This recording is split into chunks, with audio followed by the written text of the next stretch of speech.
Alright, I don't have a lathe, and I got to turn the outside of this socket down so that it will fit inside of a hub so that I can take a nut off of this pile of crap Buick Encore I've been working on and off for a little bit. So let me hit the start button here. Already got the speed set.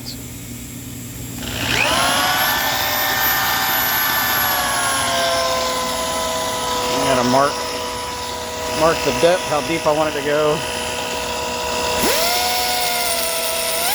That looks about right.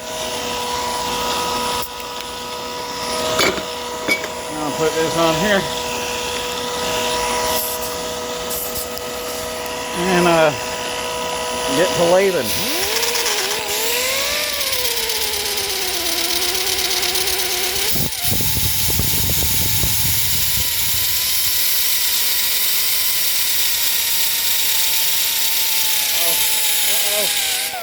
Ah! It's gonna work, I know it.